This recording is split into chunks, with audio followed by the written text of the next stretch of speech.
779-0985. We're on YouTube tonight, everybody. Just go to youtube.com/985 The Sports Hub. So, what do you want to talk about? Skaz, do you want to talk about the Celtics? Because there are other topics to talk about regarding the Celtics, but as far as tonight's game, I got nothing. See who was courtside tonight, Joe? I saw the new tentative elected owner next to Wick tonight. You know who's also next to Wick and the new owner? Oh, I didn't see that, no. Sitting next to Wick? Who was it, Skaz? Steve Pagliuca. Does that do anything for you, Joe? Oh! I thought you might be interested in that, but yes, there were tweets that Wick and Bill were sitting next to each other, but also sitting next to them, apparently, Steve Pagliuca. See, that makes me want to pour a glass of wine and talk, or pour a drink and like, oh, really? Maybe light a joint. Like that's the one, Skaz, where I say, oh, really? I didn't know that tonight. Because I told you the deal is still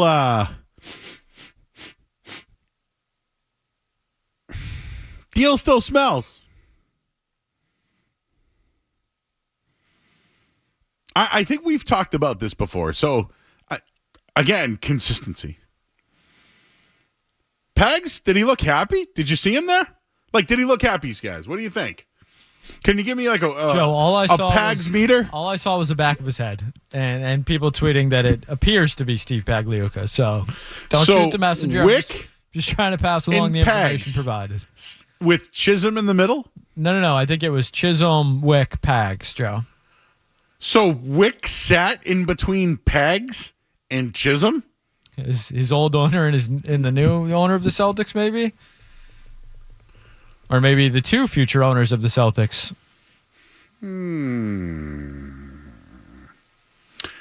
Yeah, this is one I'd light one up for to talk about a little bit more. Yeah, you ever know when someone says really and they like cross their legs and they're like serious? That'd be me right now. Like, so, did they take photos together?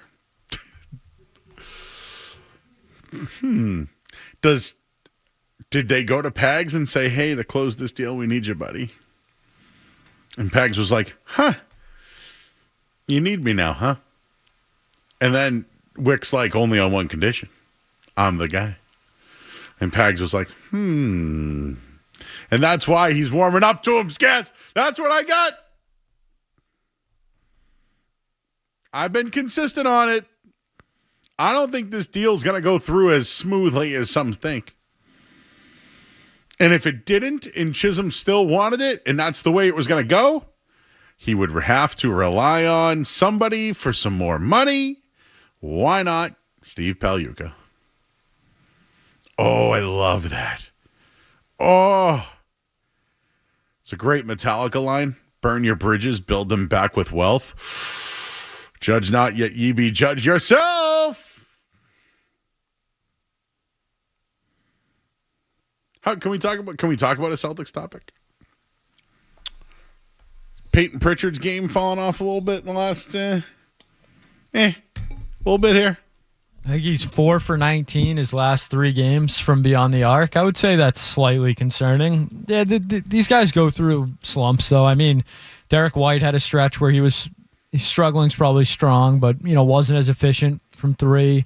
A couple weeks ago, and then he turns it around. The Celtics go on that huge road winning streak. So, I would not say I'm concerned about Peyton Pritchard, but heading into the playoffs, that's a guy that they're going to need more than just half-court heaves from this year, I think. I think there are going to be times where you might need a legitimate spark from, a Peyton Pritchard. 4 for 19, last 3 games. I would say not great, but I wouldn't be overly concerned about Peyton Pritchard's game right now. How about the 6th Man of the Year award?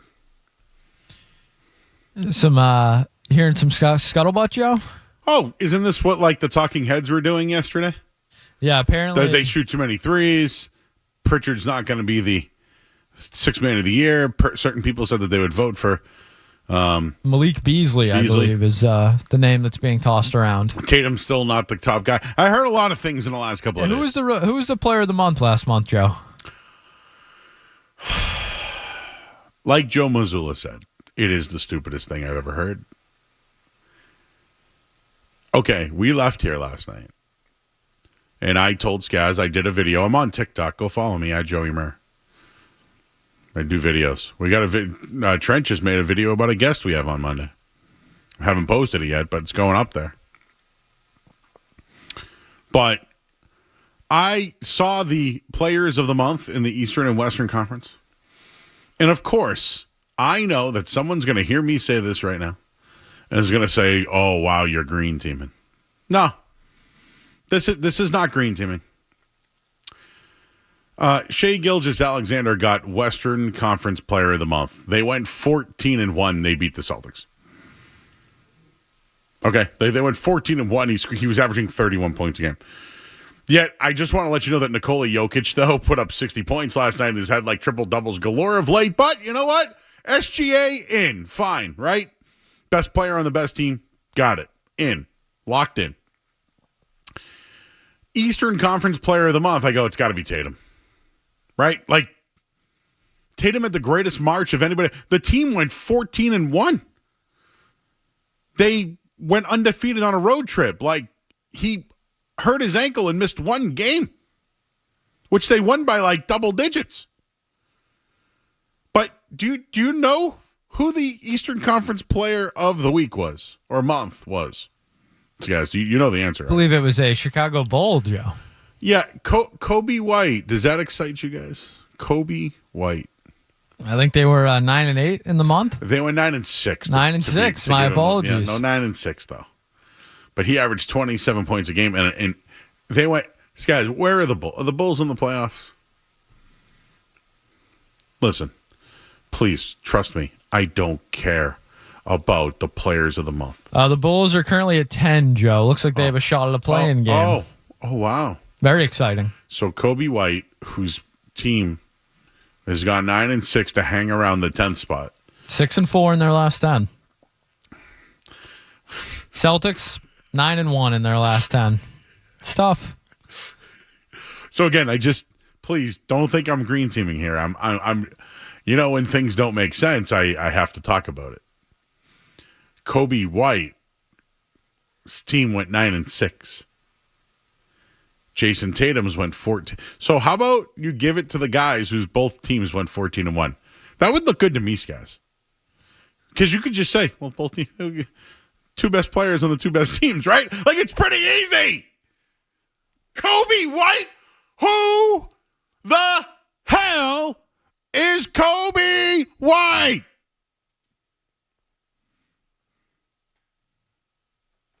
Let it marinate for a little bit. Kobe White, Jason Tatum. Why wasn't Tatum on the list? What? I mean, Joe, if you really want to play the game and get the green teamer glasses on, you say SGA is the best player on the best team. That's why he's going to win the MVP this year. How come that wasn't the case last year? The best player on the best team. Here we go. I'm just saying. I got the green teaming. I've already received texts. You're green teaming. No. Kobe White. Does that get you jacked up? Bulls are coming to town. Gotta see Kobe White this weekend. Oh, the Bulls, I gotta go. Who's even on the Bulls? Who's on the Bulls? They traded getting Giddey with it, right? Is Giddey there now? Yes, he's actually been playing well. Okay, yeah, Giddey. Patrick Williams, I think, is still there. All right, he's there. Yeah. Nobody cares about the Chicago Bulls. They haven't been relevant since Michael Jordan's been gone, and that's a fact. Don't give me Derrick Rose. Don't give me Ben Gordon. They've been on the island of irrelevancy since Noah? Michael Jordan. Don't care. Nobody cares. Luol Deng? No. This is not green teaming. This is, how could you justify Kobe White versus Tatum? I'm just trying to make a bigger point here. The league's got a problem with him. There's something about it. Got teed up again tonight. Is he going to miss a game yet? I'm hoping. How many more? I'm hoping 2 more, Joe. It's He's like got the 14. Wallace. Remember we did that with Rasheed Wallace? Rasheed. He was getting 16 before the new year. Like, that's how it's perceived around the league? Because I get the Jokic. Maybe there's a little bit of Jokic fatigue. But you know what? I don't know. A 60-point triple-double? I watched that game last night when I got home. I was shocked it was still on because the Nuggets were all over him early, but the Wolves just kept hanging around, and Jokic is just... And Anthony Edwards, after the game, too, I don't know if you saw his quotes, but Anthony Edwards doesn't, give too much praise. He likes to give Anthony Edwards praise, but after the game, he said, that's the best basketball player I've ever seen. There's no doubt about it. The best player on the planet is Jokic. I do think SGA is the MVP. I think we almost underrate Jokic, in terms of all time. Absolutely. He's going to be a top 5 center ever. That's how good he is. There's no one I've ever seen who can do everything that he does. You know what's funny? I watched this video on Jokic the other night. Do you know who he watches to emulate his game? Magic Johnson. So these behind the back passes that he's doing, you can the outlet passes, and just if you watch it, he's got the talent to do it. Forget about he's a great scorer. You know what's so funny? I wouldn't even call him he's a scorer. Don't get me wrong. He's a playmaker. He's a playmaker. He makes everybody else better. But I will say, though, if I was a voter, I would vote Shai Gilgeous-Alexander the MVP. See, I wouldn't, and I love SGA, and now we're doing MVP talk, but I just think that Oklahoma City roster is loaded. They're good. They have a big 3, no doubt about it. And that Denver roster without Jokic is not sniffing Murray's the been playoffs. off and on. Yeah. They've been injured. Gordon's been injured. Porter. And not for nothing, though, Denver might get the worst draw in the opening round, depending on where they... They might get Golden State round 1. Man, that'd be That's why I worry about, everyone just assumes it's going to be Celtics Thunder.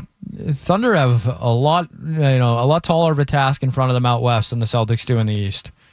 The West it's not the Western Conference the Mavericks walked through last year with a banged up Wolves team after their tough series. And I just think that Western Conference, it's going to be a grind to get out of it. Yeah, right now it's Golden State for me. You think they're going to come out of the West? Right now, I think that they're going to be the toughest out in that conference. The thing with Jokic and Murray is they are the best pick and roll team in the league. Can Oklahoma City defend that? I think so, yeah. I do too. I'm just not nailing down Denver yet. Yeah, they're one of the teams I'm looking at. As far as the Western Conference goes, yeah. Memphis, nothing for me. Eastern Conference, though? Pacers, I still wonder about. Could they be a tricky first, second round? Orlando would be a tricky first rounder for the Celtics. But I think they win in a 7-game series. I mean, you mentioned the Pacers, Joe. They're 8-2 in their last 10. I don't know if people locally are really paying attention to what the Pacers are doing, but that was a team that gave you some. I know you beat them in the playoffs, and I know it. Halliburton tapped out. Look at the numbers; it was a quick series, but that's a team that gets into a playoff series. They like to run. They're well coached. They have some guys that can score. I don't think defensively they can hold up, but that Pacers, Cavs, those are two teams that run and gun. I just think the Cavs bigs are too much for Indiana, but the Hawks don't scare me. Magic, maybe a tiny bit, but they've been so up and down this year that they were so good and then so bad, and they've been injured. So, I don't really worry about them. For me, it's the Celtics and the Cavs. Even the Knicks, I'm not afraid of. Karl Anthony Towns puts zero fear into me as an opposing fan. He's soft. He's the only guy on the Knicks that should scare you is Brunson, and Celtics have 5 guys that can guard him. So it's Celtics Cavs in the East. All right, I don't have anything else to complain of. Kobe White.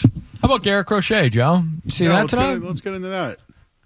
Just one more thing on Kobe White. Oh, here we go. Is he from North Carolina? Yeah, UNC. Okay, He's a good player. He's all right. Now you have a personal vendetta against him? No, I really... You know how Tatum's all, like his this is what I think Tatum like loves this. Cuz again, I'm not green teaming. I'm trying to understand how a team that is literally in 10th, that went 9-6, or that guy, like, how do you bypass Tatum? How do you just not look at it? How about you just, like, how can't you just do the easy thing? Oh, but let me just tell you this Kobe White, man. You should have seen the month he had. I didn't hear once anything about Kobe White. Nothing. I don't want to know anything about Kobe White. He does nothing. I have put Kobe White on the map here in Boston. That's what I've done, Skaz. This is what it was. They did it so people like me can do this. Kobe White.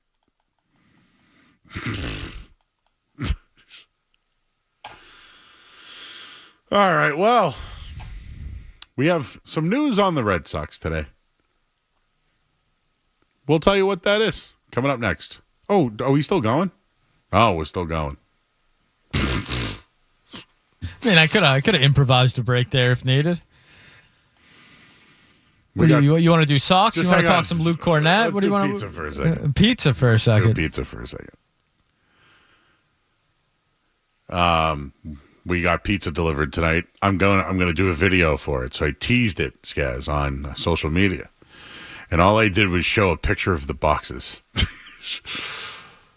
It was good, and we're here for another 90 minutes, Skaz. We've only done a couple of shows till midnight so far. So, like, do you think eating more pizza is going to make me more tired, or is going to give me the boost I need to get to midnight? Oh boy, Joe, that's a loaded question right there. I have to say, I know you've had I don't want to say a tough week, but maybe a rough week intestinally over the last couple of days. Yeah. Because of some food, some indulgence. Today's been great. That's what I'm worried about. I've been testing the waters. Are you going to backslide if you keep testing the waters? I didn't think about that. You're tempting fate. Yeah, I've had how do you say it? The squirts? Bubble gut? Yes, I've had for about 10 days. Joe, that's too long. That's simply too many days. But I think I'm good now. I've been testing it throughout the day, trying different foods. I feel better. And then we got this pizza from Waltham around the corner that I never knew existed. And it has come to our attention that it's really good. And I had a chicken and waffle pizza. And I had a pepperoni pizza. And I had a chicken parm pizza. And a pepperoni and a cheese. So, you know, they're bar pie slices. They're not big slices or anything. So don't judge me for eating all the pizzas.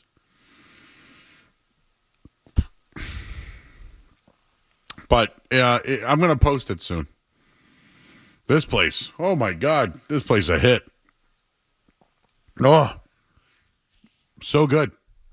Stenberg, I know you're back there. Thumbs up? Oh, he likes it. He likes it. Yeah, people in the chat think more pizza. I'll do that. Maybe I'll do a little live sample. Why not? Red Sox won tonight, everybody. 3-0. That's called a shutout. Shutouts. Garrett Crochet, 8 innings, 4 hits, 8 strikeouts, 102 pitches. 9th inning to Aroldis Chapman, who strikes out, 18 pitches, gets the save. Crochet went 8 innings, something he has not done in years. But let me just give you this one real quick. Then we'll get to the headlines and all that stuff. The Red Sox have struggled out of the gate. There's no doubt about it. Their hitting's been putrid. Their bullpen's been great. But bullpen has been excellent. But starting pitching, it's kept them in the games, but they needed a stopper tonight.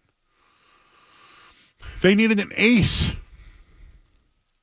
When you lose 4 in a row like that, when you struggle like that, you need a stopper.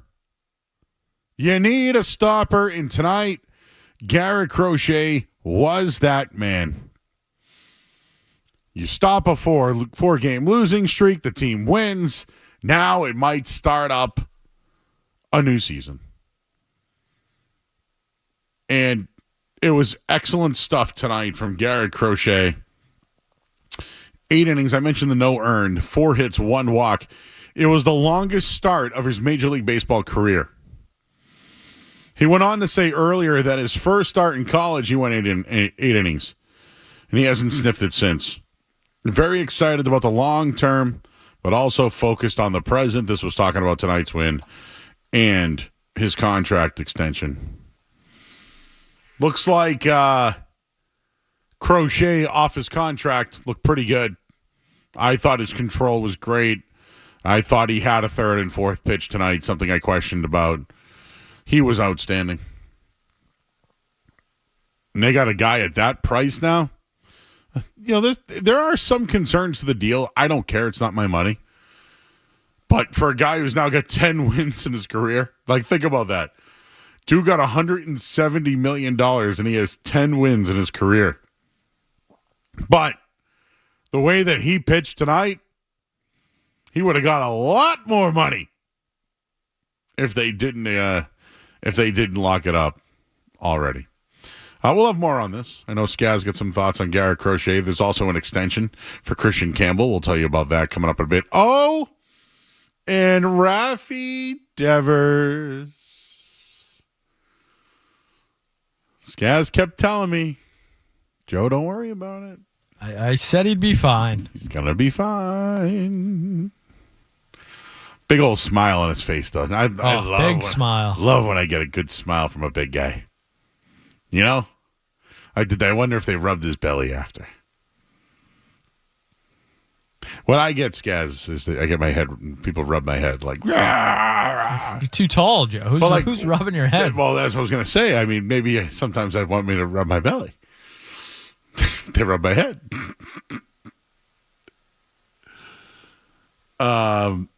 Anyways, we got the Sox in 2 on right now. Watching Crochet again. We'll get into the Sox. The Celtics are on the board as well. You're coming home from the game tonight. You want to talk about it, 617-779-0985. We're on YouTube as well until midnight. You can hang out with us all night long. Oh, yeah. Somebody in the chat knows exactly where we got it from. Them burnt edges, baby. Whew. Whew. Do I go? Should I stay or should I go? It's so good. It's so tasty. It's so late. All right, we got to get to the headlines. I'm Joe Murray here on 98.5 The Sports.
Ken Griffey Jr.?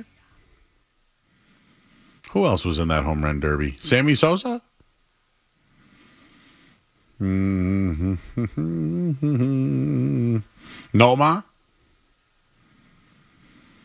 Was Jeremy Burnitz in that? Who won? Who won the home run derby in 1999? Who won the home run derby 1999? Oh, Ken Griffey Jr., huh?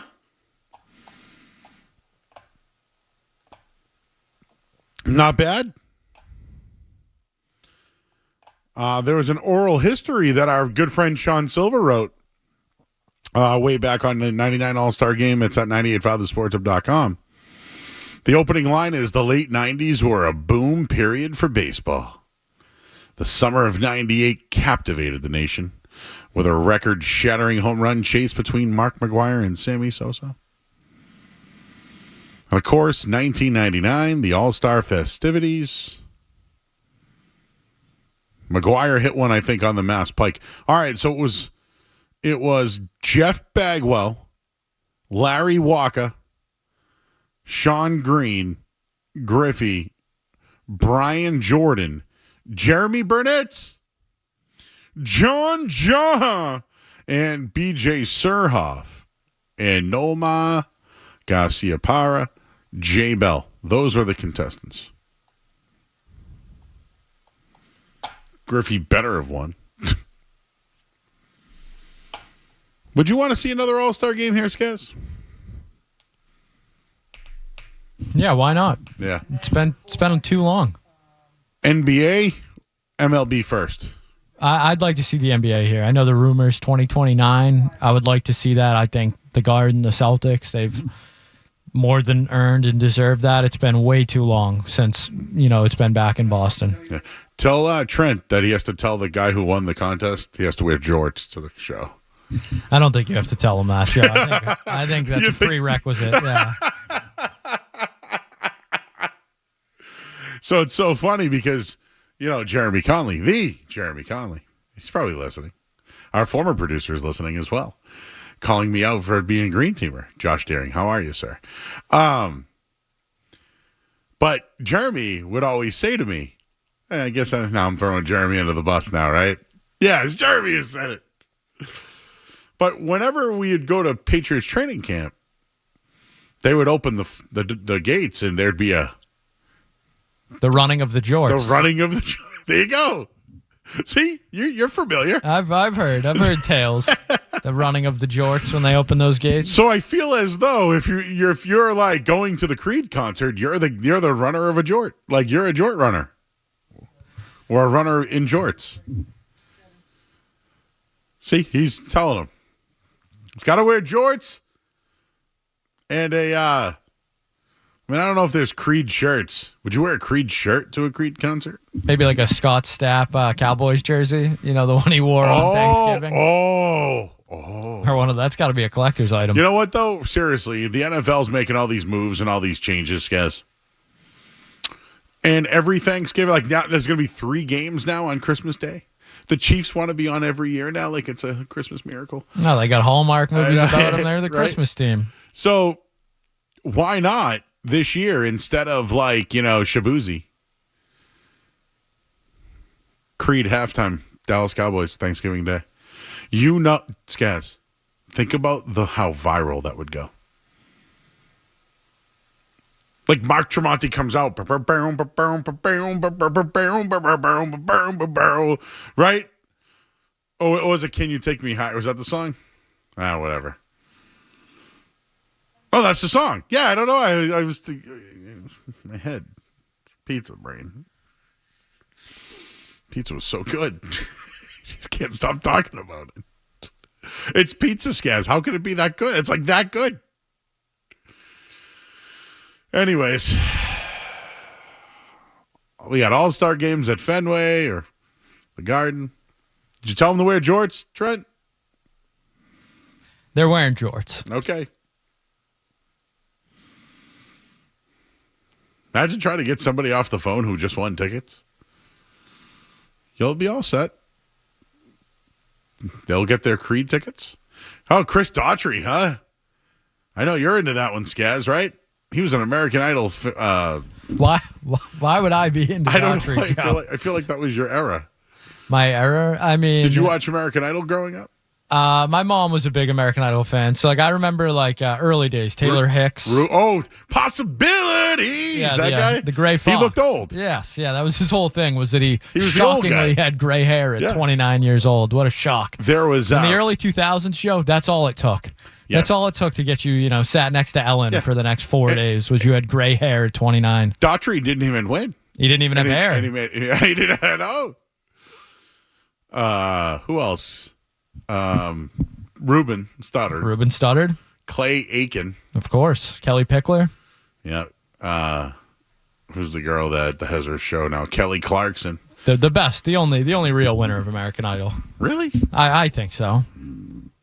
Who else has the staying power? None of them.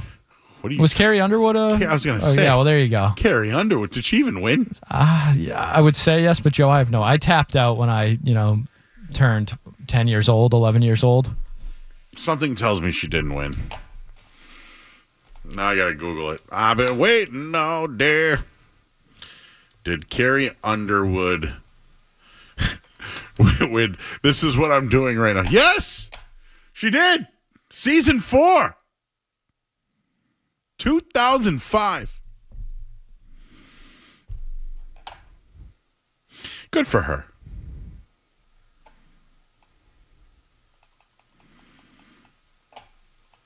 Anyways. Hey, Aroldis Chapman recorded a save tonight.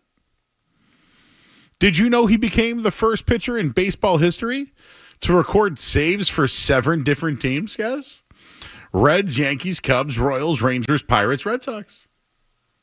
Wow. That's Hall of Fame worthy right there. Do you think there'll ever be a day where Aroldis Chapman goes on the ballot and he gets votes? He'll be on the ballot for sure. So he won championships with the Yankees, right? Did he win with the Cubs? Yeah, right? Yeah. Because they had that extra inning final game. Was he on the Rangers too? All I can tell you is this. Say what you want about Aroldis Chapman. I don't care for him either. And I never liked his past. So it's hard for me to get over that sometimes. But he's always played for competitive teams. Always. And who was he with last year? Joe, he was on the Pittsburgh Pirates last year. Well, that's not competitive. Thank you. But for the most part, though, Yankees, Cubs, Royals, Rangers were always in the mix. Reds had But yeah, he went to the Pirates, guys, so he could get a paycheck. And then the Red Sox were like, you know what? We've always wanted you. But he's the closer. Were you surprised they went to Chapman tonight and not Crochet? No, I think that was the right decision. It's too early in the season. He was, 100, what do you have, 102, 103 pitches, something like that. He's a guy that hasn't been a full-time starter in the major leagues, so zero issues with them taking him out in the 8th. That's why you got Chapman, unfortunately, but that's why you got him. I was wondering, what if the bullpen gave it up? Would you have questioned Alex Cora? No. It's one inning, Joe. If your bullpen can't get 3 outs, that's on the bullpen. They've been good. Bullpen's been good. Very good, actually. That was their biggest issue a year ago, probably. Bullpen has... Their star players haven't hit. Let's just leave it at that. I will say, Alex Bregman turned a hell of a double play today. Nice, deep third, threw it to second. It was a bang-bang play at first. So, yeah, I think the defense has been better. And for a guy like Crochet, good defense behind him is what's going to get him into the 8th inning. So, he could have finished it off. So, he had 88, 102 tonight. All I can say, he was an ace. He was a stopper. The team needed someone to stop the bleeding on a starting 1-4 and 4-game losing streak, and here it is. This is what closers do. Rafael Devers Let's talk about his night. We'll do it next. We'll take a quick break. I'm Joe Murray here on 98.5 The Sports Hub. You're listening to Joe Murray on 98.5. You're listening.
Raffy with his first hit of the season. It keeps on going.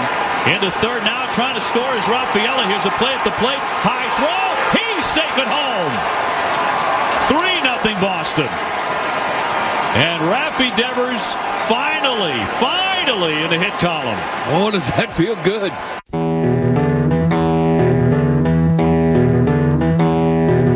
Big smile from Raffy. You can see the guys around him, kind of jabbing him a little bit. The bench was going at him. There's a big smile there, Skaz. And you know what? I think it broke the ice. Nothing to see here, right? Nothing to see here with Devers. Thank you, Trent, for helping out with that tonight. We got our guys working back there. Just real quick on this pizza, real quick. So this is like a bar-style pizza. It's got great edges. Great edges. It's so good. It's very good. It's about as good as the night that the Red Sox had tonight. A shutout. An ace goes 8 innings. And Rafael Devers had 2 hits on the night. What didn't go well tonight? Trevor Story hit a home run tonight. Chapman got the save. Ceddanne Rafaela was really good on the bases, I thought. And you just heard it on that play, too. Scored on the Devers single, which I think, was accredited as a single. Christian Campbell, who got an extension today, by the way. He's played 5 games, and he got $100 million if he stays for 10 years. He got $100 million, and it's a bargain for the Red Sox. Yeah.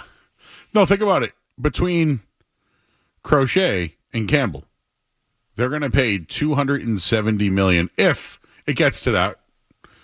The most they'll pay is $270. What did Soto get again? $750, I think.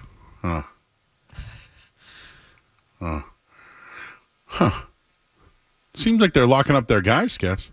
Yeah, I mean, this is something they struggled to do in the past or waited too long to do in the past, and it led to the Mookie Betts situation, losing other guys, Bogarts, if you want to take that route with it. I think he was gone either way. But, yeah, I think this is a different approach, and this is something fans have been wanting them to do, begging them to do at times. So I have 0 issues with either of these deals.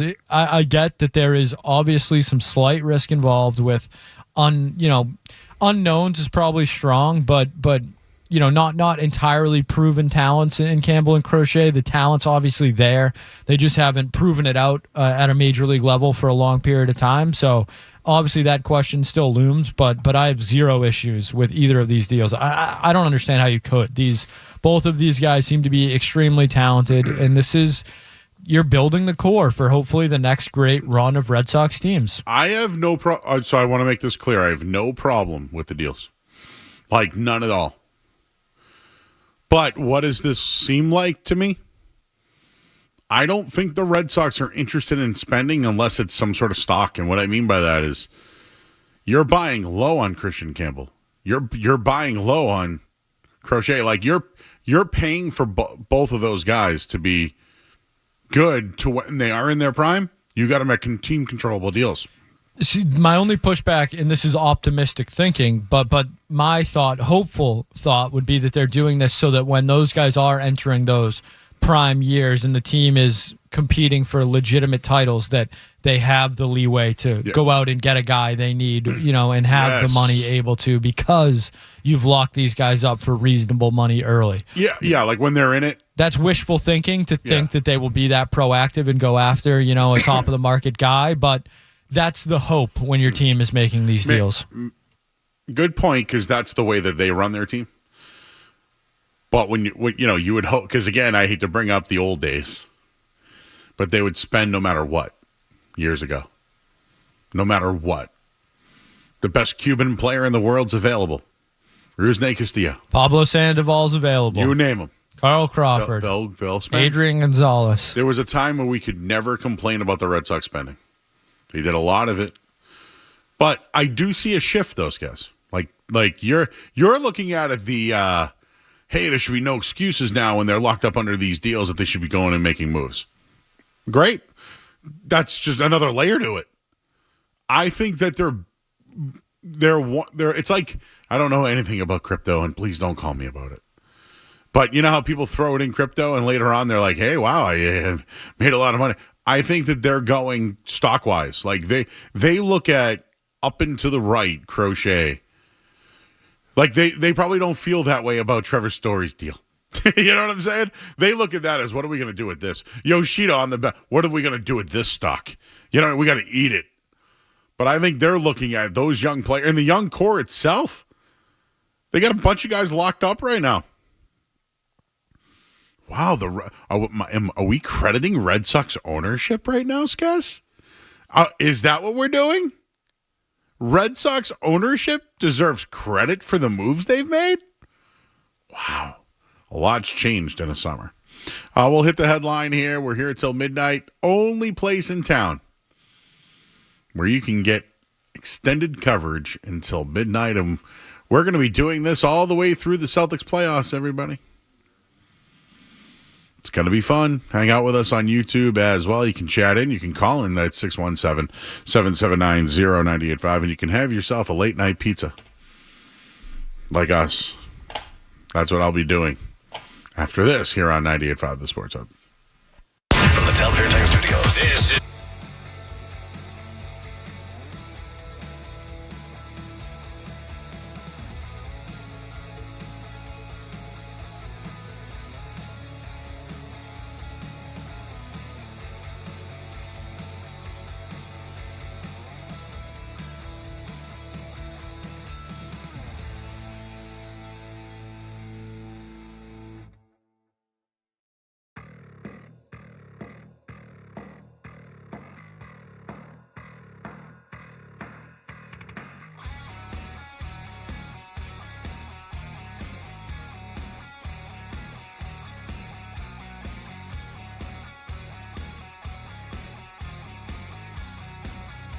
Aroldis Chapman got the save. Christian Campbell, 2 hits. And you know what? Rafael Devers didn't strike out and had 2 hits, and everybody loved him. It was fun. Christian Campbell, of course, 8-year deal, $60 million extension. It's really a 10-year, $100 million contract, if the opposite. Headlines are brought to you by Safety Insurance, providing comprehensive coverage for your auto, home, and business. Ask your independent agent about safety. I'm Joe Murray, and I'm going to eat pizza. Boston's best sports talk. There's an app for that. Download the Sports Hub app for loads of stuff. Absolutely free. Connect with the shows, get podcasts, and more. Get it where you get your apps. Or at 985sportshub.com. They'll go down, so please, Eric Clapton, please. But the other night, Skaz, we were talking about Marvel characters or something. I forget who. No, we were like, who's going to play what or whatever. And it was the guy who played the Iceman and Miles Teller, I believe, him. is who we mentioned. And while the person who played Iceman in Top Gun, the original, was Val Kilmer. So, is that a secondary reaping? I'm not going to blame you for this one, Joe. You've had an unfortunate hit in the past. I will not put this one on you. Thank you. I was thinking about it. Val Kilmer, though? I think I'm going to watch Tombstone this weekend, Joe. So, Val's great in that movie. Don't get me wrong, he's like crazy, too. He's like the unhinged cowboy. I think that Kurt Russell, is it Kurt Russell? Yeah, Kurt Russell's in that. Outstanding. You know who else I like is the guy with the mustache who's in all the Gronk commercials. He was the brother in... Sam Elliott. I love Sam Elliott. It's the banquet beer. He's the chorus guy. He's the voice. Oh, that guy is the voice. That's because... Yeah. Did you ever see... yeah. What was the movie with Lady Gaga there and Bradley Cooper? Oh, yeah, your favorite Shallow there. there. Yeah. In the Star is Born. Because in the movie, it's portrayed as he was always trying to be him. And then I thought about, wow, could Sam Elliott and Lady Gaga... It just doesn't work. I guess it really had to be Bradley Cooper.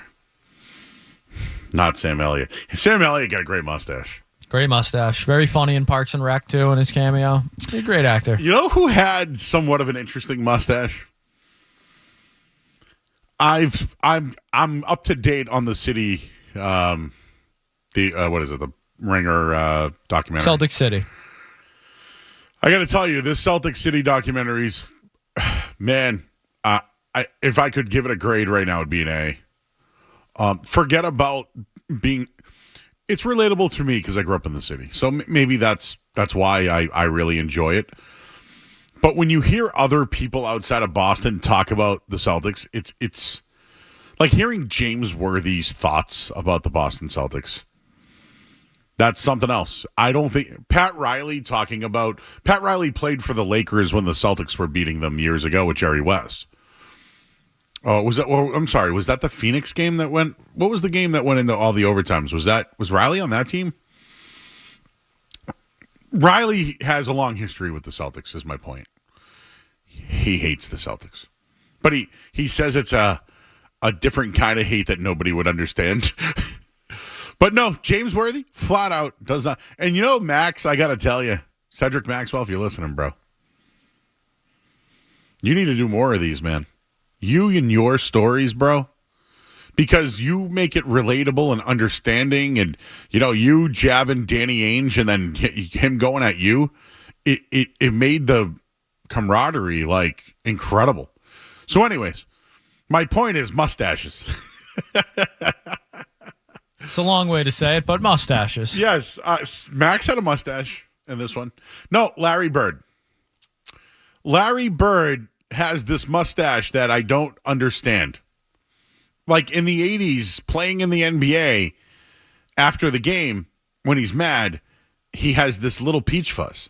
And do you consider Larry Bird as a man with a mustache? Like when in your brain, is there a mustache on Bird? I think so, Joe. Yeah, you kind of put me on the spot here. Like close your eyes and think of Larry Bird. I'm trying to think of the T-shirts they sell that are like just the hair and like there's no face real. I feel like there's a mustache on that shirt. So we're not doing in or out tonight, but I would put this out there because I would tell you from watching the Celtic City documentary, Larry Bird's got a mustache. He's got one. But my brain doesn't see mustache. When I think of Larry Bird playing, I don't see the stash.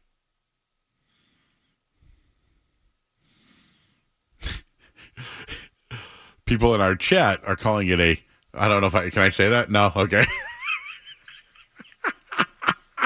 I had to ask first, Kaz. I always lean no, Joe. If there's a question, I lean no. Lean on the safe side. The great Jeremy Conley taught me that one. Always lean no. See, Trent, you get that? This is the stuff you could only get here, buddy. Oh, Trent's multi-tracking it up tonight. He's putting in the work. So that's what happened. We got a lot of freedom on this show. You guys want to do whatever you want? Do whatever you want. But we showed him how to load stuff in now, and now he's a loader. Got Sox post game, Jalen post game. Oh yeah. Wait until the Celtics playoffs, baby. You're gonna be getting that Missoula sound all night. We're gonna be waiting for Tatum because he like sleeps in the locker room and then eats a meal and then showers, and then it's Tatum's out there now finally. You know who would never come out? Drake May at times last year. I'm like, where is this guy? Where is Drake May? And you know what? Belichick would go out there immediately, say nothing, and leave. And I was like, yes. Well, the Bruins now, Joe, I don't know if you've been paying attention to post-game over the last couple of weeks, but Joe Sacco has been coming out last.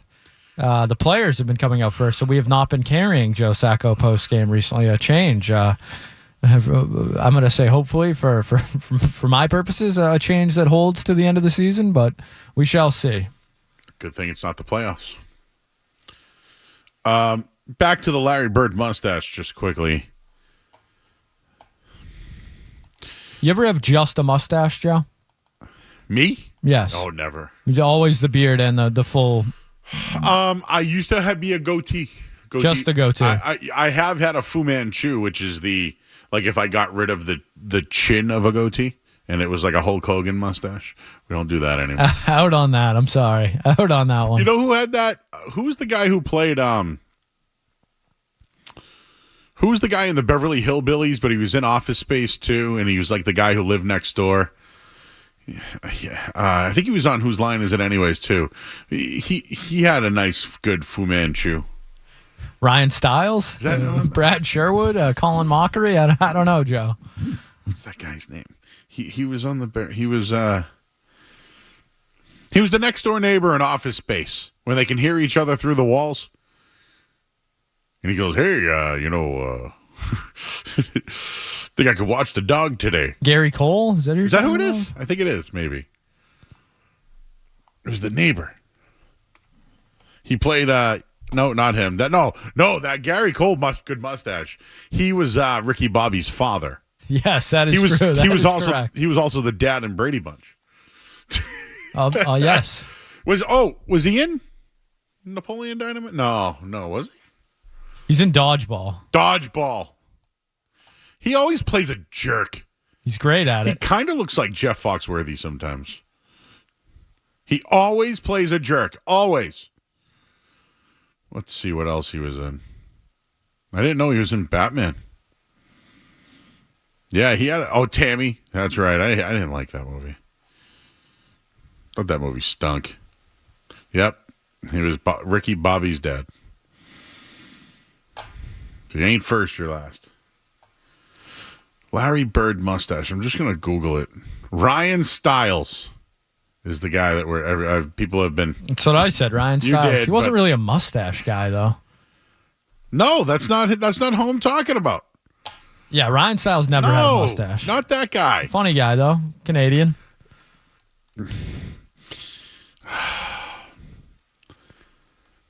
God, no. Does this ever happen to you? Did I forget something, Joe? Yes, often. It's Diedrich Bader. That guy. He had a great Fu Manchu. Yeah, he's also on the Drew Carey show. So, yeah, not on Whose Line, the Drew Carey show. Okay, I can... You know what, though? It's like Adam Sandler. Yeah. They're all friends. How do I know? He's in Napoleon Dynamite. Thank you. Fu Manchus. Famous Fu Manchus. Why do they call it a Fu Manchu?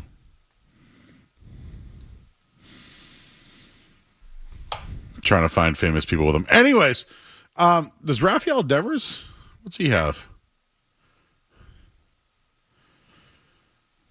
I don't think he has one, right? What does Devers have on his face? Nothing, right? He's a baby face. He's got a baby face. He is a baby face. You know who's got a great Fu Manchu? Did you ever see the movie Major League 2? Or the guy that hits the home runs off of Charlie Sheen? The big guy at first? He had a good Fu Manchu. All right, never mind then.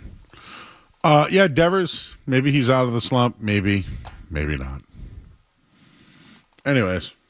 All right, well, the phone number here is 617-779-0985. We have more on Garrett Crochet. He spoke. What's going on at the draft, by the way, too? Some draft stuff I think we should get into because, it's... What if Hunter and Carter aren't there?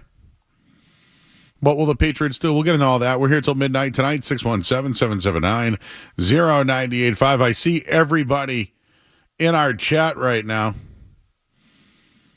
We got the Brokerage Babe. Tenacious Tomato is in there. What a great name. Brokerage Babe. Mike. RJ's. Brian Griffin is in there. Trent's even in there talking about soccer. We'll go to break. I'm Joe Murray, 98.5 The Sports Hub. More Joe Murray coming up on the Sports Hub.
And while we're at it, I'll just do two.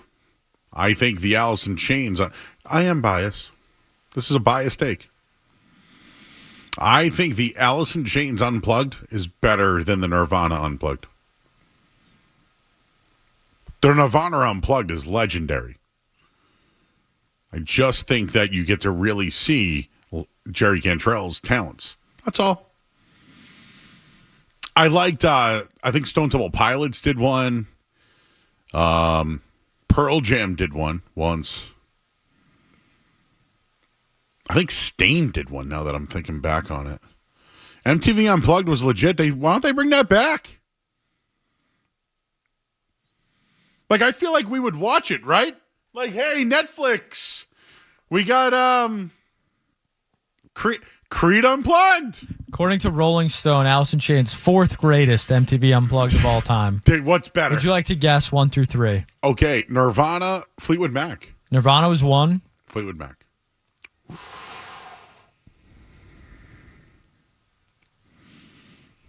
'92 and 2001 are 2 and 3. You might have already mentioned them, or you're Say Pearl Jam? Pearl Jam Okay. number 2. Okay, yeah. And then 2001 number 3. 2001. Stain. No. Jay-Z. Don't remember. Alice in Chains 4. No. Out. Clapton 5. This list, I'm out. No, Clapton's was great. LL Cool J, A Tribe Called Quest, De La Soul 6. That's a banger of a lineup. The Eric Clapton one, Speak of the Devil, is incredible. He did Tears in Heaven, which is the song about his kid dying, which he never played before. And then he did the acoustic version of Layla. Like the cocaine version of it. like a slow version, you know? Oh, that one was good. I had that album. Alice in Chains 4? Oh, Jay-Z? What? See, this is a Pearl Jam bias. And by the way, the one that you always think of is Nirvana. Kurt came up. Kurt was they were fantastic. They were. Scotty Olsen was it was a great show. He played a bunch of David Bowie covers. They brought the Meat Puppets on and played Lake of Fire. They slowed that down too. And then they played a Lead Belly song at the end. Tell Me Where Did You Sleep Last Night? It was great. In the pines, in the pines. Notice the funniest thing about that? Did you know that that was a Lead Belly song? Or like when you first heard My Girl, My Girl? That was our hangover song in college, Joe.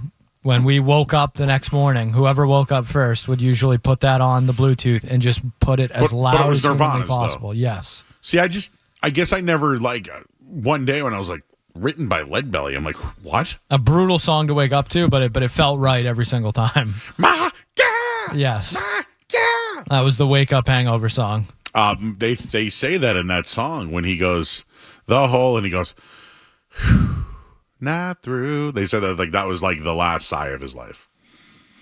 I think he was found dead later on after that. Not that night, but you know what I mean. Close enough. MTV Unplugged, everybody. No. I'll put Nirvana 2. How about that? I'll put Nirvana 2. I'll put Alice in Chains 1, bias, because it's my list, not theirs. Ooh, Clapton was good, dude. And the thing with Clapton was, he was this, at times, he was a rock and roll guitarist who played for multiple bands.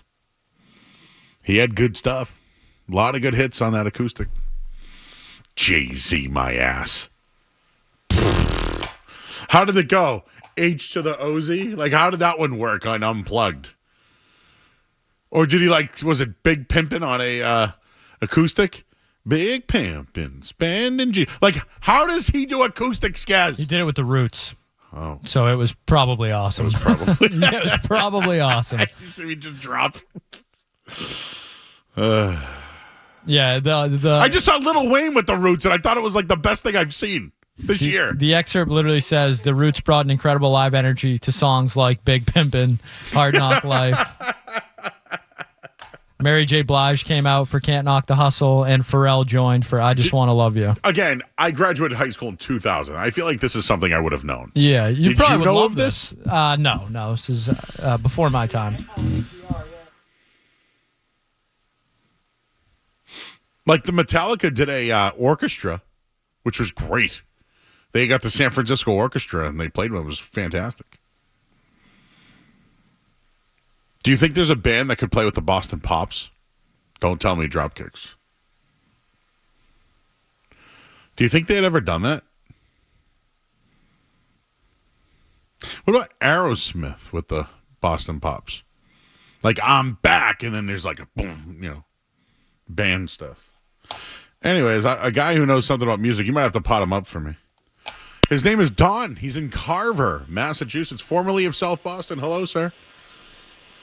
Buddy, hi, Joe. How you doing? Listen, Joe, I'm calling about two things, okay? One is the Celtic show that you were talking about, and specifically the interview with Jerry West.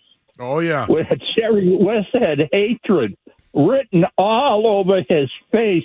His face was getting redder and redder as the interview went on and on. He said the losses took literally a toll on his life and his relationships. Yeah, and I believe it. I believe it. Second thing I just want to say, Tombstone, okay? You forgot two guys. Michael Biehn, who played Johnny Ringo. Yeah, Ringo, yep. With those psychotic eyes. He was crazy and eyes. And then a guy who doesn't get any credit, Powers Booth, who came into the saloon and said to Wyatt Earp, he said, Wyatt Earp, heard of you. Just like that, man.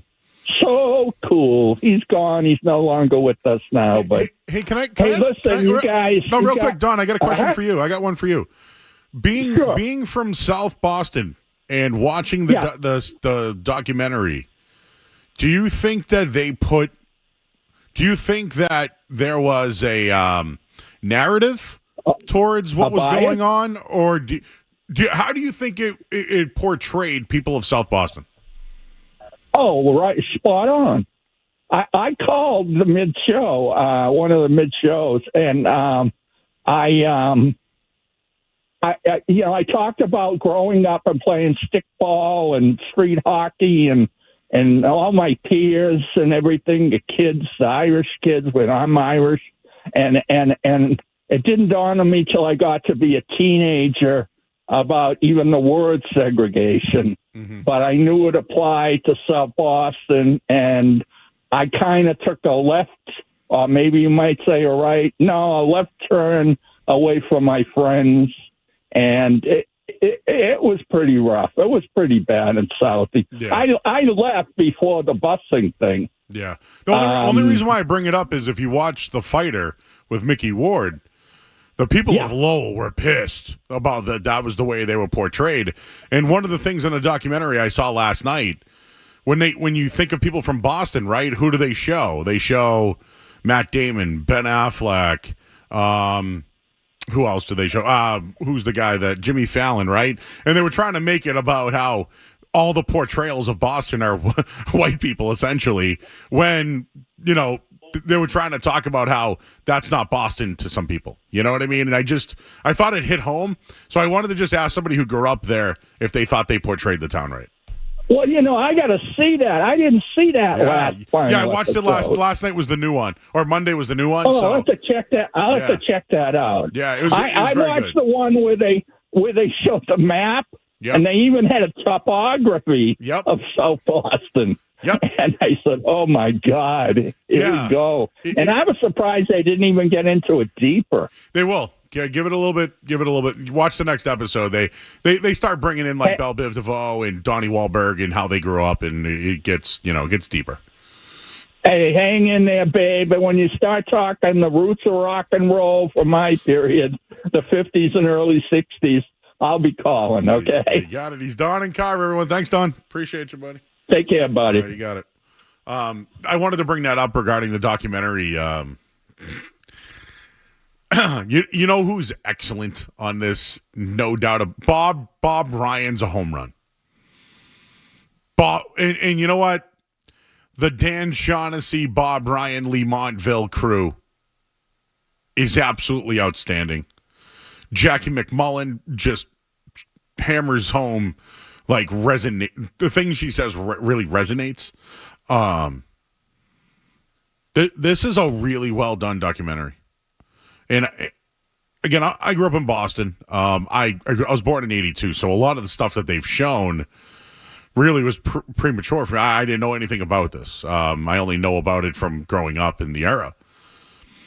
But the last episode ended with the Len Bias being drafted, and I'm interested to see where that goes. But the way that they discuss the city, again, when I think of the city of Boston, I don't necessarily think fever pitch. Goodwill Hunting, I can relate to me a little bit. I'm trying to think of like Mystic River, relatable. But, there are some things that you can't. Just to give you a movie, Spotlight, oh, man, that right up my alley. Like, I think the portrayal is very good. I just sometimes don't like in documentaries or in movies the way they portray the city. And I think that they've done a really good job portraying South Boston. And you're starting to see the people from Roxbury and their thoughts on it, Dorchester crew. So as somebody who grew up here, I think they've done a really excellent job portraying maybe how some felt when people portrayed Boston and what people assume looks like Boston. And I'll always bring this up, but I'll never forget a Simpsons episode where Bart Simpson and his family were going to Southie. And Bart was all pumped up, like he's thinking Departed in his head and crime. And when they got there, it was gentrified and people playing hacky sack and drinking craft beer. And Bart was pissed. He was like looking for trouble. And to me, I laughed because that's what they want us to think about South Boston, right? It ain't like that now. Kidding me? It's completely different. Like I said, I went to Catholic school, so we used to play all the grade schools in the area, like Gate of Heaven. I'd play the kids from there, tough as nails. I don't know if it's like that there anymore.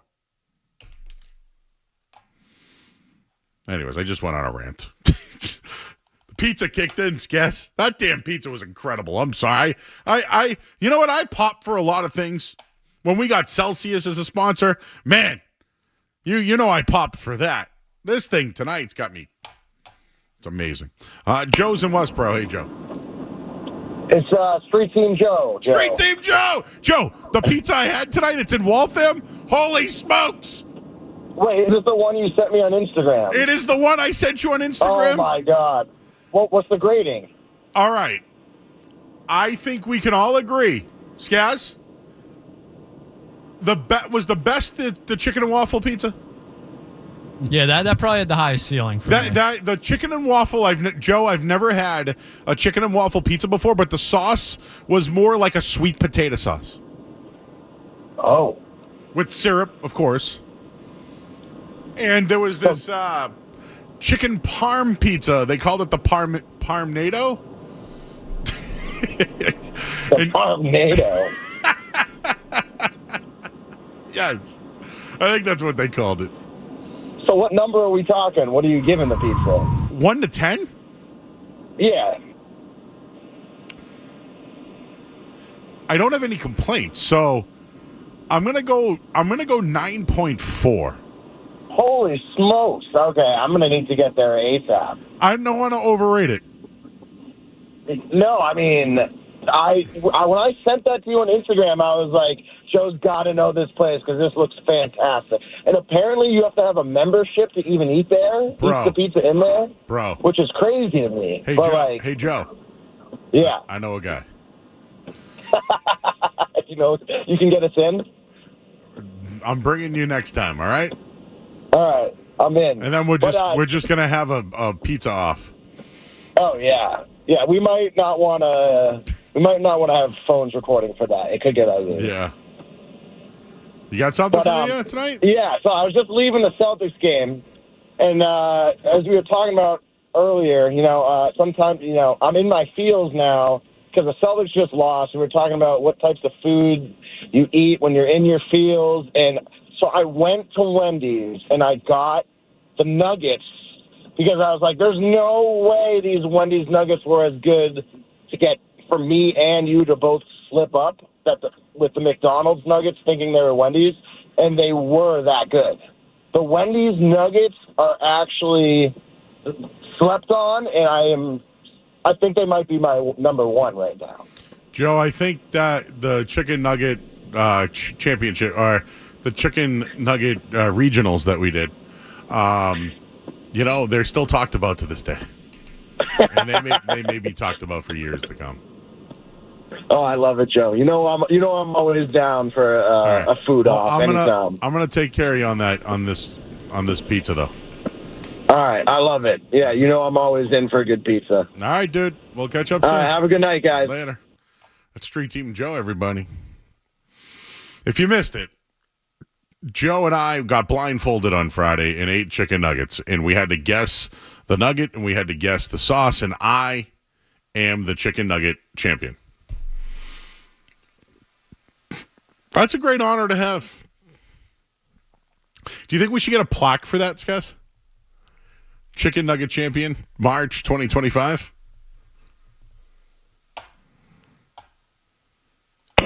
Brady is in the car. Hey, Joe, what's going on? What's up, buddy? Hey, we were talking about Alice in Chains Unplugged a little earlier. Yeah. I agree with you first and foremost that that's the best Unplugged that's out there.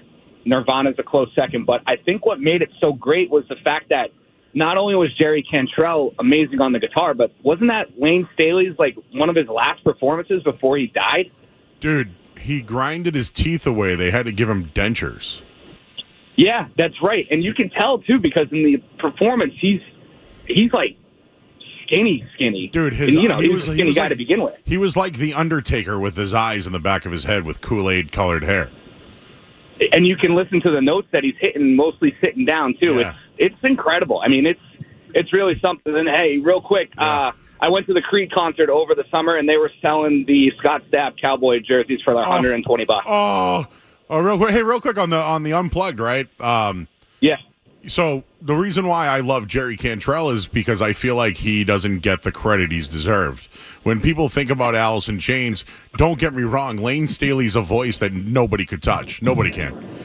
But none of it happens without Jerry. Jerry wrote the songs. Jerry wrote the music. He was the rhythm. He was their background vocals. Like, a lot of the songs on their final album, he wrote about Lane Staley, like Heaven Beside You and songs like that. So I just feel like Jerry carried the band while Lane got all the credit. Did you ever see Jerry by himself? Yes. I've seen Jerry like 15 times. I never saw Lane, but I actually saw Jerry open up for Creed in 2002. How sad is that? That's probably a great concert. It was an amazing concert. Yeah, I'm right there with you, but that's all I had for you guys. Have a good night. Thank you. Appreciate you.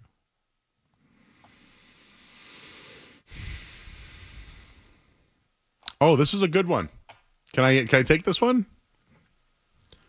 Jimmy's in West Bridgewater. Hey, Jimmy. Hey, Joe. How you doing? I'm doing well. Now, you grew up in Hyde Park, right? Correct, sir. I went to Sacred Heart Parish in Rosendale. Correct. Okay, so we're all talking about South Boston people that grew up in South Boston. I was born in 1969. Yeah. And I grew up in Southie. And when I was a teenager, it wasn't a racial thing. We just hated everybody that wasn't from Southie. I agree with you. As I told you, I played against Gate of Heaven kids. They were the same way. And that portrayed Southie in the worst way. Because if you weren't from Southie, we didn't like you. But when we grew up, there was no, Southie was all white. So that's where we grew up. Mm-hmm. So if you weren't from Southie, we just didn't like you. Yep. So you didn't like the way that they portrayed Southie? Yeah, we just didn't like anybody. Like growing up in that, like I said, I was born in 1969. So I was growing up in the 80s, and if you weren't from Southie, we didn't like you, but we didn't know anything else because that's the way we grew up. Do you think they just make it all sound like it was a racial thing? We just didn't like anybody that wasn't from Southie. I can see where you're coming from with that. Do you think it's a narrative though that people felt like they couldn't go there? Yes, I do, because we all stuck together, and if you weren't from Southie, we didn't want you in there. Oh, trust me. It wasn't a racial thing. I will back you on that. When I was a young kid, I go to Southie. It wasn't about race. I just think that the documentary though does bring up that those players that we don't understand how they felt did feel that way. No, I know, but they got to understand how we felt. I mean, there's a documentary about all that stuff, but they don't talk to the people who actually grew up there, and that's all we knew. Okay, Jimmy. I would just like to say, again, I'm just trying to ask. I asked the question, did you like the way it was portrayed? I did. I thought watching, Belle Biv DeVoe talk about growing up where they did and how they would never go to Southie. Like, Skaz, I'm sorry. I'm not going to dismiss how those guys feel. I will, Joe. I'll dismiss how that guy felt. Oh, that's what I'm saying. I'm talking about. I won't understand how a black man feels about going to Southie. I'm sorry. Yeah, I'm not going to dismiss those feelings. That gentleman that just called in, though, I'll absolutely dismiss his feelings. Saying that's all we knew is the definition of ignorance. Ignorance. I know. You're a moron if that's truly how you feel and you truly think it was just, we hated anybody that wasn't from Southie. No, take the glasses off, buddy. Like, what are we doing here? I will say this, though. Real thing. I will tell you this, and this is one of the our country divided, Skaz. I could tell you that how many times I've heard that in my life. Without how the guy said it, and I go, no, I got you. Yeah, because I've heard it my whole life. Yeah, it's all we knew. We hated everybody. Yeah, that's a you problem, though. That's the problem. That's what you're missing. Thank you. And again, when a black guy tells you he grew up in the city of Boston and he's from... Listen, watch the thing. Watch the documentary. This is what I got to tell you. If you haven't watched it, don't comment on it. You heard Bill Russell talk about I'm taking that out of it. Just growing up... Okay, so he grew up in 69. Grew up in 79. And you're a black kid from Boston. The best player on the team is Larry Bird. But yet, you don't... Do you know what I'm saying? Like, we don't know how they felt. Like, I don't. That's what I mean by the ignorance of it all. You didn't like everybody. Got it. But how do you think someone who's speaking about this feels? Oh, jeez. I didn't think we were going to get into that tonight. It's my fault. This is my fault. I went too far. I started talking about pizza and growing up in the area. The documentary's damn good. I'm going to leave it at that. It's very good. There's a Boston Pop show this summer with a very famous artist. Oh, who do we got? Is it a Boston artist? It is not. It is a New York artist. Not Jay-Z. Close, though. Well, it's not Puffy. Who's a man that's had some issues with Jay-Z?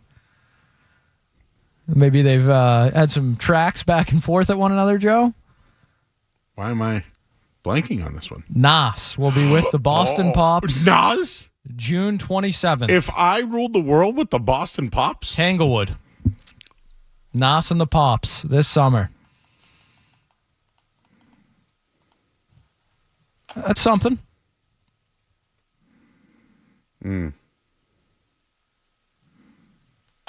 Okay. If I ruled the world. I'll say it. Pretty reasonable tickets. Pretty reasonable. Well. All right. Well, let's not get into anything serious before bed. That's the rule on the show. Can we make that a rule?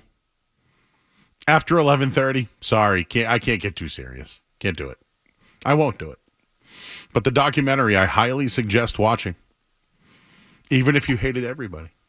Maybe you'll open yourself up a little bit. All right, we'll get the final headline of the night. I'm Joe Murray here on the Sports Hub. Sports Hub headlines presented by Celsius Energy Drink.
will be at Game Time on Saturday night.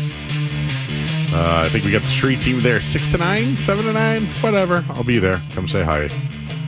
It's the college basketball's final, and then it's UFC Fight Night. So just was texting with Saki there, so we should be a fun night. Be a lot of games on. Well, I'm glad people are hanging out tonight. How about Sarko? He's in Malden. What's up, Sarko? My man, how you doing, brother? How you doing? I'm all right, my man. Just trying to finish up over here. The wife's a little under the weather, so most of it's on me tonight. Feel me? I feel you, bro. Yeah, man, it's all good, though. You know what I mean? You got to do what you got to do. You know, it kind of sucks because I wanted to talk to you about something totally different, but everything goes sideways sometimes, you know what I mean? With, the commentary that was being made about, And I'm like, I already know what it is. Don't tell me that it's not like that. And I don't have to watch the documentary. I haven't watched it yet. But I know where I grew up and what I went through. And whenever I had to go to that area, it was not fun. Mm-hmm. Okay? And you know what, dude? In this documentary, like Belle Biv DeVoe, they're featured on it. I forget the other fellow's name. He's from Dorchester too. But anyways, it's getting there. So I know it's I forget how many parts, but it's basically once the stuff before 1986 is, you all know, it's really what's after that we don't yet. Yeah. So you'll see it. It will hit home. Well, I'm gonna watch it. I'm the type of person that I like everything to air out already, and I like binge watching stuff. You know what I mean? Yep. I hate waiting like week to week. So, with that being said, it's like, but I do remember like all the, like, you know what I'm saying? I was young, but I know people that's older than me. Like I always hung around like older people, and they remember the busing and everything in the early 70s. They remember going through all that stuff. Yeah, and they remember having Sarko, to deal with that. We're almost the same age, dude, and like I don't want to make this a thing, but like exactly. That's why I wanted to talk about something totally different. Yeah, but then I just want to relate. I want to relate to you. Like we played at the park, and we would get just patted down. Yeah. You know what I mean? Like I would walk to Phil's Corner every summer. Yeah. Every summer I would walk with my best friend all the way from like around like Washington Street and Dorchester Ave all the way to Phil's Corner and play ball all the way till the sun went down. Right at the Blarney Stone there. I know exactly what you're talking about. Yeah. One last thing. What was I going to say? You did say the hour already. I heard it while I was on hold, so that's good. All right, cool. So you threw out the hour, but there was something else. I don't even remember now. Hey, how do you feel about Bill took me on my mind frame, like seriously. Like I'm like, damn, I wanted to say something. I had like a take on something and totally like threw me off. You know what I mean? Bro. We're here tomorrow night too. Hey, how do you feel about Bill Parcells in the Hall of Fame? Patriots Hall of Fame. Of who? Bill Parcells. Oh, that's great. Like I listen. I've told you before. I'm not a petty, Boston sports fan. It's like it gets really ridiculous out here sometimes. I'm not gonna lie to you. Hey, shout out to Skaz, by the way. I'm sorry, I was supposed to say that at first. Skaz is back. Yeah, Skaz. Skaz is Sarko. Back again. Skaz is back. Tell your friends. Skaz is back. Skaz is back. Skaz is back. Skaz is back. Skaz is back. Skaz. We're back tomorrow night, too. Hey, we got a Bruins game. They're playing Montreal. Hey! Thank you, intern Trent. Great job, sir. I'm Joe Murray. We'll talk to you guys tomorrow night.